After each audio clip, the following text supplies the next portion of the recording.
दोस्तों आज तो हर्षवर्धन ने हद ही कर दी। हर्षवर्धन पूरे जोश में इनडायरेक्टली तरीके से राहुल गांधी पे ईडी कार्रवाई क्यों नहीं कर रही कहता है। तभी अभय दुबे भ्रष्ट नेताओं के बारे में बताते हुए हर्षवर्धन त्रिपाठी की अच्छे से धुलाई करता है। दोस्तों इस वीडियो का लास्ट पार्ट बिल्कुल भी मिस मत करना, क्योंकि वीडियो के अंत में कांग्रेस प्रवक्ता आलोक शर्मा ने भी हर्षवर्धन को बहुत बुरी तरीके से जलील किया है। तो चलिए वीडियो शुरू करते हैं।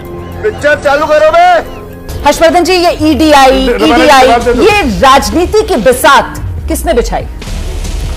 लेकिन रोमाना जी, मुझे बड़ा आश्चर्य हो रहा है। एक तो ये कि अमित शाह, अब जरा देखें कि कौन से सूत्र हैं कौन सी एजेंसी में, क्योंकि पत्रकारों के सूत्र खबर के लिए अलग होते हैं। अगर नेता को रेड होने वाली और पता चल जा रहा है तो फिर भ्रष्टाचारियों को भी पता चल जा रहा होगा, अगर ऐसा है तो। अच्छा, अब राहुल गांधी जो कह रहे हैं और संजय राउत जो कह रहे हैं, चूंकि ये लोकसभा का चुनाव जो हुआ उसमें कई बार ये कहा गया कि जॉर्ज सोरोस ने भारत के चुनाव में दखल दिया। क्यों दखल दिया? उसने ओपनली जर्मनी में जो म्यूनिख सिक्योरिटी कॉन्फ्रेंस हुई थी उसमें बहुत साफ साफ भारत का नाम लेकर, नरेंद्र मोदी का नाम लेकर कहा था कि हम उनको सत्ता से बेदखल करना चाहते हैं। तो जाहिर है अगर नरेंद्र मोदी को सत्ता से बेदखल करेंगे तो यानी विपक्ष की जो पार्टियां उनके साथ रहेंगे। राहुल गांधी विदेश में जाकर ये कह चुके हैं कि भाई हमारा लोकतंत्र बड़ा विचित्र स्थिति में पहुंच गया है और अमेरिका और यूरोपीय यूनियन के देश वो बेखबर हैं। तो संजय राउत जो ये बोल रहे हैं, मुझे लगता है कि ये तो एक तरह से उसी पुराने वाली चीज को फिर से नए सिरे से, और देश में लोग पूछेंगे, मतलब भ्रम फैलाने का काम आप कह रहे हैं। एक तरह से कहें कि अपने ऊपर जो आरोप है उसको हटाने की कोशिश है। ठीक है, खाओ मां कसम। और राहुल गांधी जो कर रहे हैं ये आम आदमी पार्टी करती थी, लेकिन सवाल ये है कि क्या ईडी के मामले में तो ये तय है ना कि भाई पहले कोई एफआईआर होगी हमारे ऊपर तब ईडी आएगी।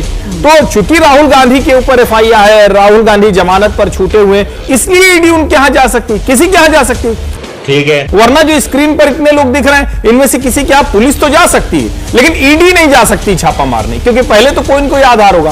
और मैं ये जरूर कहूंगा कि ये सरकार को, चाहे नेशनल हेराल्ड का मामला हो या दूसरे भ्रष्टाचार के मामले हो या दिल्ली का शराब घोटाला हो, इन सब में कार्रवाई तेज करनी चाहिए। सबके सामने सच आए कि क्या स्थिति है, क्योंकि अक्सर नेताओं के मामले में अभी भी ये देरी हो रही है। अच्छा, सही। और क्योंकि आपने वो ईडी जो पहले डायरेक्टर थे उसको लेकर यहाँ पर कहा, वो राजेश जी ने पहले बात रखी थी, वो जवाब देना चाह रहे हैं उस पर। राजेश जी जल्दी से आइए।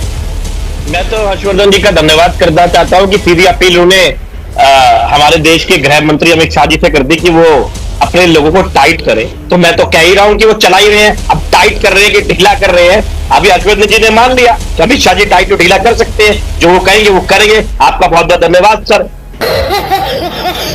दूसरी बात सर, आपने कहा हमने पुरानी टिप्पणी में बात की, तो करेंगे। सुप्रीम कोर्ट का मतलब यही होता है कि जो वो कहे वो देश का कानून है।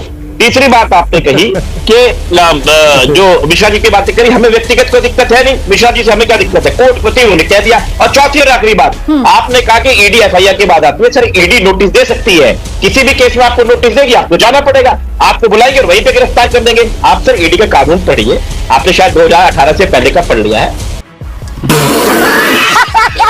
माननीय प्रधानमंत्री जी ने, मैं तो माननीय कहता हूं, और अमित शाह जी ने, क्योंकि मुझे बहुत डर लगता है सर। हर्षवर्धन जी मैं बहुत डरता हूं, सही में, भाई मेरा भी परिवार है।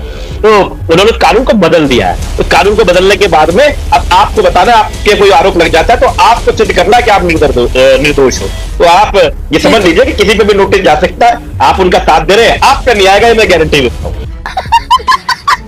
ठीक है, अब मैं बस एक जल्दी से जी। बिल्कुल भाई, गृह मंत्री है, अगर एजेंसी इतनी टाइट नहीं है कि वो ऐसे किसी पर रेड मारने जाए, उसको बता दे तो टाइट करना ही चाहिए।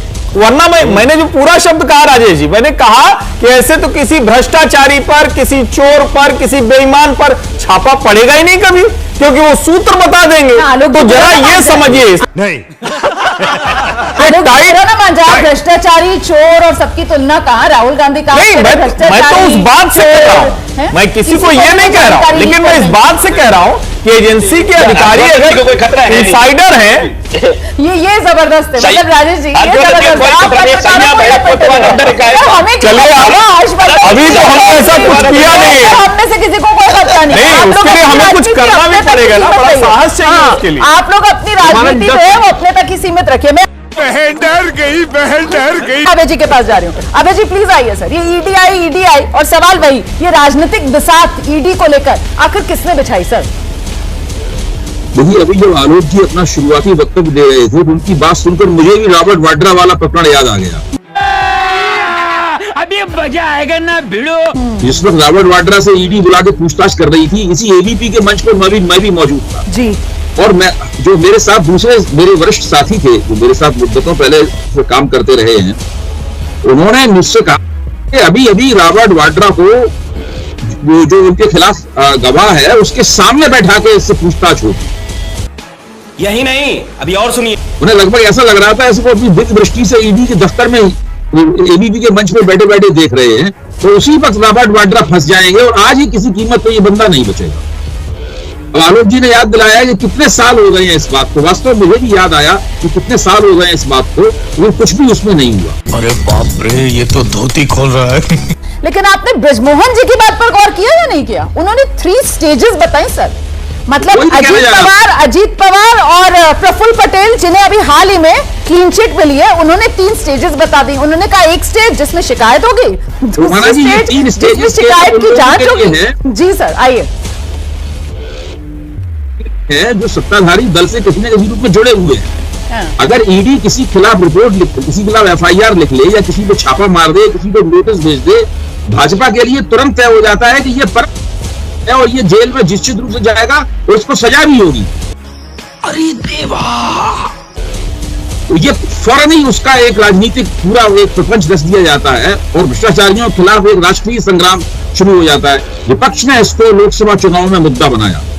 मुद्दा बनाकर विपक्ष ने अपनी चुनावी मुहिम में लगातार कहा कि इस जांच एजेंसियों द्वारा विपक्ष के ऊपर अत्याचार हो रहा है, विपक्ष का दमन हो रहा है, हम लोग इसके खिलाफ खड़े हुए हैं। विपक्ष के चुनावी नतीजे में जो सुधार हुआ है, मैं मानता हूं विपक्ष इस मुद्दे का भी उसमें हाथ है। ये बड़ी अच्छी बात कही आप। पहली बात तो ये बात समझ। दूसरी बात यह है कि चूंकि विपक्ष मजबूत हुआ है और सरकारी पार्टी के पास से बहुमत चला गया है, इसलिए उसका असर ब्यूरोक्रेसी के ऊपर भी पड़ता है। मेरा मानना है जांच एजेंसियों का जो स्ट्रक्चर है उसके ऊपर भी असर पड़ता है। और लोग जो एक ही टोकरी में अंडे रखते हैं, वो फिर एक से ज्यादा टोकरियों में अंडे रखने लगते हैं। तो वहां बहुत सख्ती से ढक्कन जो लगाया गया होता है, ढक्कन ढीला हो जाता है और उसके अंदर से खबरें आने लगती हैं। सूत्र, इसी को सूत्र कहा है राहुल गांधी ने। मेरा बात तो सही है। ढक्कन की तरफ इशारा हर्षवर्धन जी कर रहे थे। हर्षवर्धन जी ने दरअसल उसी ढक्कन की तरफ इशारा किया था। लेकिन नहीं, वो खुल गया है ढक्कन। खुल गया था ढक्कन। वो अब दोबारा बाइट नहीं हो सकता। सरकारी पार्टी की ताकत। रोमाना जी आ रही हूँ सर, एक मिनट। दोनों जरा पत्रकारों को तो बात करने दीजिए ना। यहाँ पर देखिए किस तरीके से ढक्कन मैं तो बड़ी गंभीरता से सवाल कर रहा हूँ कि इस सरकार में तो ये मामला दर्ज नहीं हुआ था। अदालत की देखरेख में नेशनल हेराल्ड का मामला है। लेकिन मैं तो कह रहा हूं कि सोनिया गांधी और राहुल गांधी पर कोई ऐसी कार्रवाई करने का साहस इस सरकार में नहीं दिख रहा है मुझे। समझ रहे हो? मैं तो ये सवाल खड़ा कर रहा हूं क्योंकि अगर मामला अदालत में है, जमानत पर हैं ये लोग, फिर भी सरकार कोई भी उस तरह की कार्रवाई करने से डरती है। आखिर अरविंद केजरीवाल को तो गिरफ्तार कर लिया, तब तो यही कांग्रेस पार्टी थी जो लगातार कहती थी कि ये शराब घोटाला है, बहुत बड़ा भ्रष्टाचार है, ये लोग क्यों गिरफ्तार नहीं कर रहे हैं? अरविंद केजरीवाल की तो गिरफ्तारी हो गई। उसके बाद तो सर फिर ये लोग साथ में भी आ गए और कहने लगे नहीं, वो तो खैर इन लोगों का राजनीतिक मसला है, लेकिन मैं कानूनी आपने जो बात कही ना, आपने कहा कि सरकार जो है, आप कह रहे हैं साहस नहीं दिखा पा रही है ना। आपने ये कहा कि सरकार गांधी परिवार के खिलाफ एक्शन लेने में साहस नहीं दिखा पा रही। तो गेम बजाना पड़ेगा। लेकिन अभी आज मुझे बड़ा आश्चर्य हुआ, हर्षवर्धन जी मोदी सरकार को कायर कह रहे हैं। मतलब आज वैसे ही इतनी बारिश हो रही है हर्षवर्धन भाई, 2 दिन से दिल्ली डूबी पड़ी है। अगर आप आरएसएस और तमाम लोग जो जुड़े हुए हैं वो लोग भी अगर इस तरह की बात करेंगे और दिल्ली में बारिश हो जाएगी। लेकिन खैर अचरज हुआ, बदलाव आ रहा है। थर्ड स्टेज की बात से आगे चलते हैं कि अभी मुझे कहा भाई बहुत बारिश हो रही है पहाड़ों में। हर्षवर्धन जी ऐसी बात ना करें, आप अपने ट्रैक पर रहें, आप बीजेपी को बचाते रहें, वही काम ठीक है आपके लिए।